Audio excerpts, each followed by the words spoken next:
नमस्कार दर्शक बंधु मु ज्योतिर्मयी आपण मानक स्वागत करुच्ची बीआर मूवीज द्वारा प्रस्तुत ओडिशार प्राचीन परंपरार ए ओडिया पाला आमर ए झरका कार्यक्रम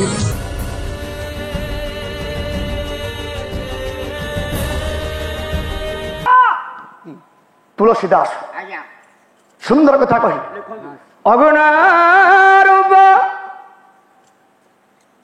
मो पालिया गहली करेंगे मु पढ़ी सारे से पाली धर ताकर कौन हो हो समते हाँ देखी टे एकुटिया पढ़ी कर संपूर्ण हबनी हबनी अगुणारूप अलेख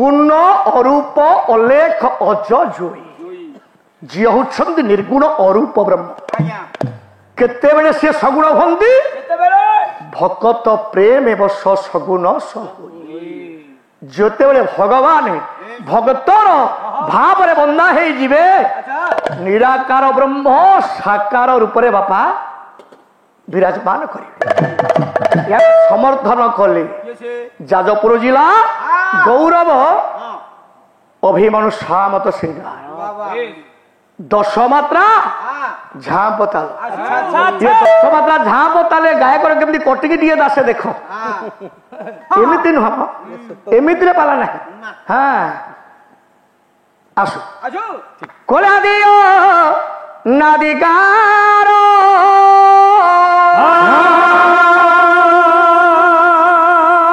निर्गुण सगुण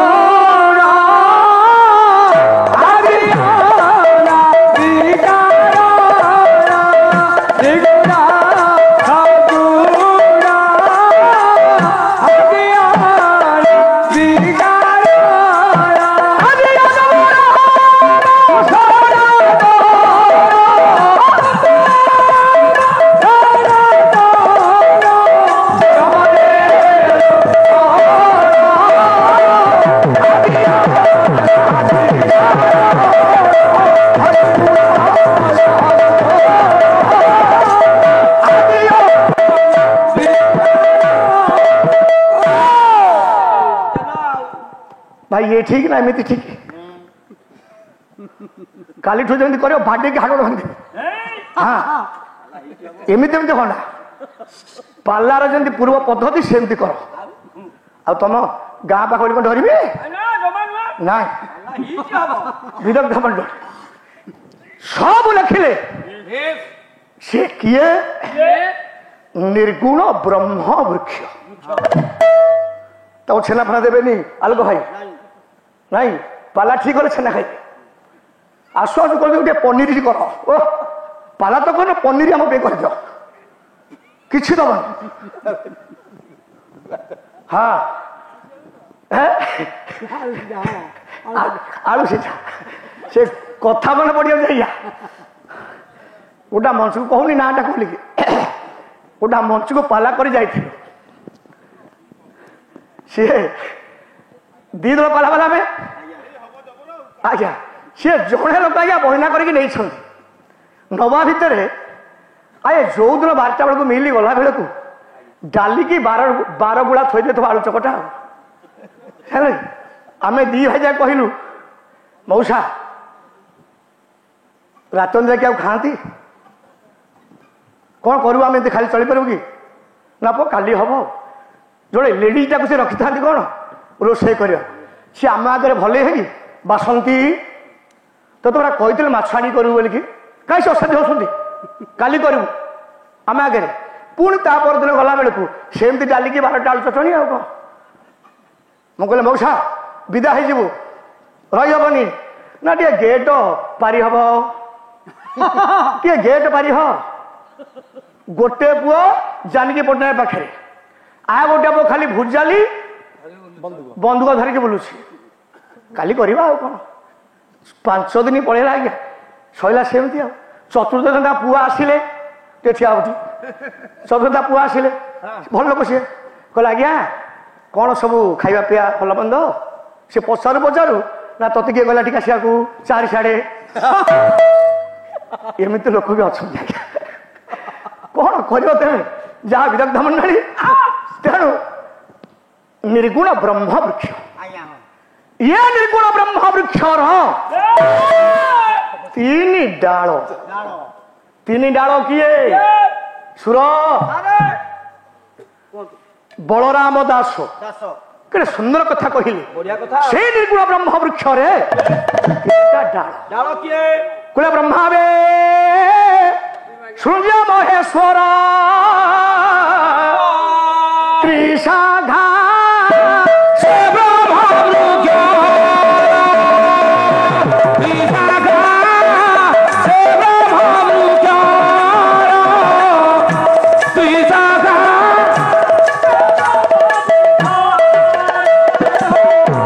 ब्रह्मा विष्णु जे महेश्वर त्रिशाखा से ब्रह्म वृक्ष ये निर्गुण ब्रह्म वृक्षर 3 डाल हेले ज्ञानी मंडली ब्रह्मा विष्णु महेश्वर पत्र 4 में बछ निर्गुण ब्रह्म वृक्ष 4टा रहिला सुर पत्र पत्र 4 किए कोला बेदू हो इला नाना गति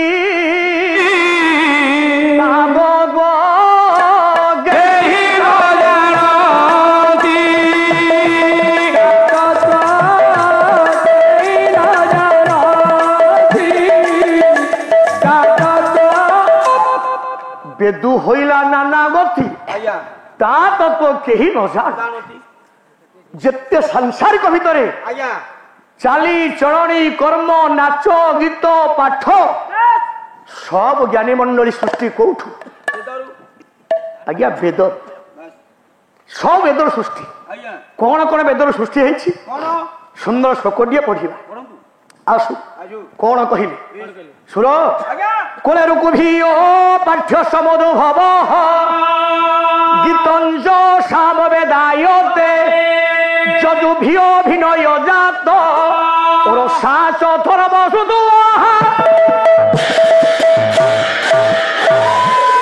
शास्त्रकार कहि रुक भियो पाठ्य समदो भव रुक वेदर समस्त पाठर आज्ञा सृष्टि गीतंज साम वेदायते जानी मंडली जेते गीत सब साम वेदरु सृष्टि ए जेते गीत शुणिले कौन आज्ञा पिंजरी पिंजा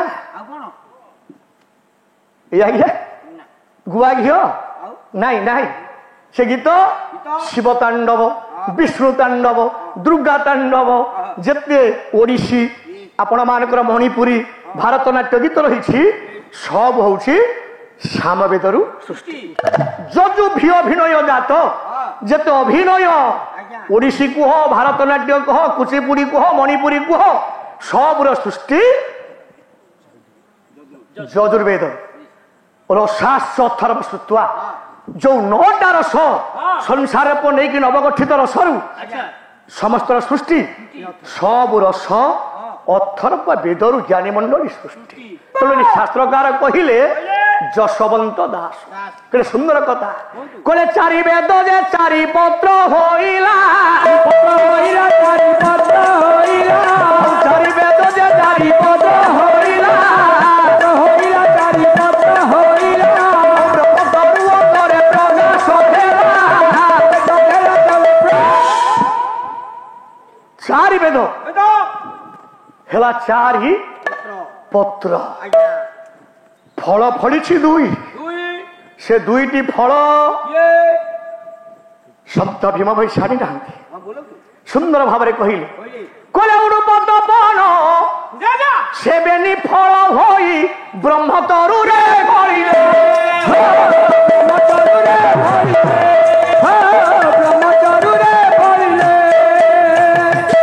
उड़प चंद्र तपन सूर्य ये निर्गुण ब्रह्म वृक्षर हेले चंद्र सूर्य ଦୁଇଟି ବିରାଟ ଫଳ।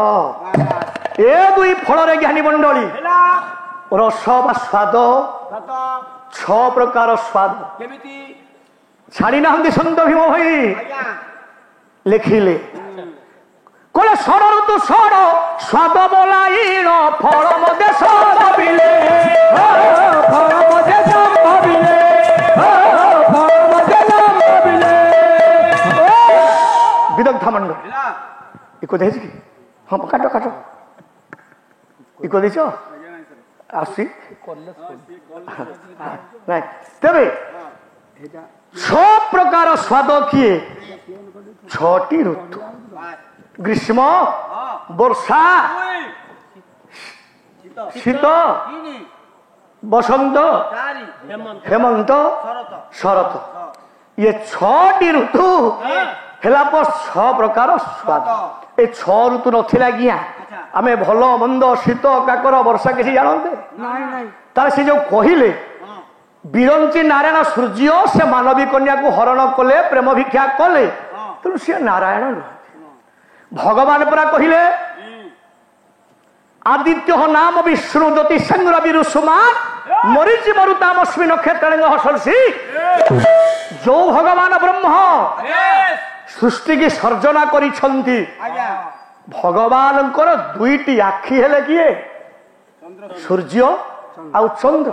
ଇଏ କାହିଁକି ନାରାୟଣ ହେବେ ଆଜ୍ଞା କୁହନ୍ତୁ ଆଜ୍ଞା? କର୍ମକୁ ନେଇକି ସେ ପଦଟା ପାଇଛନ୍ତି ନାରାୟଣ।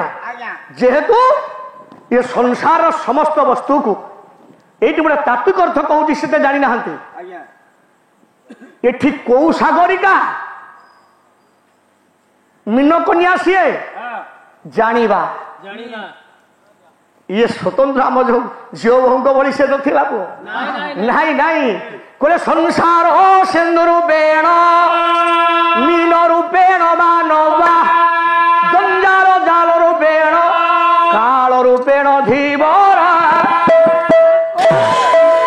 ସଂସାରଟା ଯଦି ହେଲା ଜ୍ଞାନୀ ମଣ୍ଡଳୀ ସିନ୍ଧୁ କହିଲେ ସମୁଦ୍ର ପ୍ରତ୍ୟେକ ଜୀବ ହଉଛନ୍ତି ମୀନ। ଇଏ ଜୀବ ଯଦି ମୀନ ହେଲା ଜୀବ ହଉଛି ସ୍ତ୍ରୀଲିଙ୍ଗ ପରମାତ୍ମା ବ୍ରହ୍ମ ହଉଛନ୍ତି ପୁରୁଷ ପୁଲିଙ୍ଗ। ଆମେ ସମସ୍ତେ ବାପା ଜୀବ ଜଗତ ଯେତେ ଅଛେ 56 କୋଟି ଜୀବ ଜଗତ ସମସ୍ତେ ଆମେ ହଉଛେ ଜୀବ ଆମେ ହଉଛେ ସ୍ତ୍ରୀ। ନିର୍ଗୁଣ ବ୍ରହ୍ମ ବୃକ୍ଷ କେବଳ ହଉଛନ୍ତି ପୁରୁଷ। ତେଣୁ ଆମ ମାନଙ୍କର ସମସ୍ତ କଳମଶକୁ ହରଣ କରନ୍ତି ଯେ କି ସିଏ ହଉଛନ୍ତି ସୂର୍ଯ୍ୟ ନାରାୟଣ ବିରଞ୍ଚି ନାରାୟଣ। ତେଣୁ ଏଠି ଆଜ୍ଞା ସ୍ୱତନ୍ତ୍ର ଗୋଟେ ନାରୀକି ଆସିକି ପ୍ରେମ ଭିକ୍ଷା କରୁଥିଲେ ଏଇଟା ଭୁଲ କେବେ ନୁହଁ। ଆସିଲେ ସିଏ ରହିବ ନା ଜଳିବ? କେବେ ନୁହଁ। ଛାଡ଼ି ଦିଅନ୍ତୁ। ତାହେଲେ ଏଠି ପ୍ରକୃତ ନିର୍ଗୁଣ ବ୍ରହ୍ମ କିଏ ଜାଣିବା?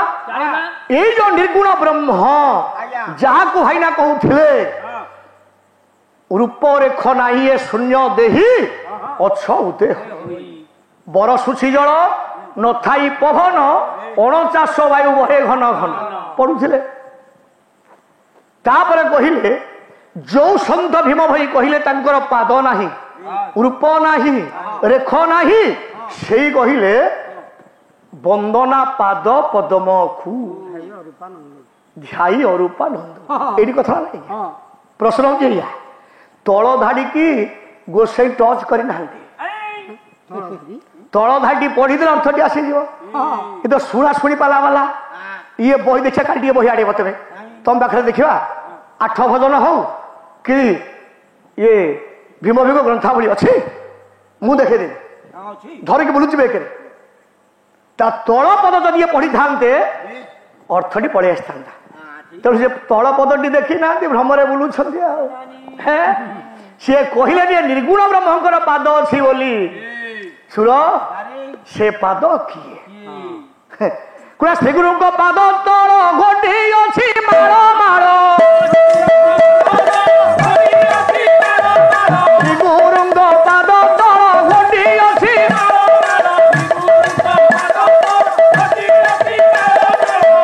ତଳ ଧାଡି ଅଛି।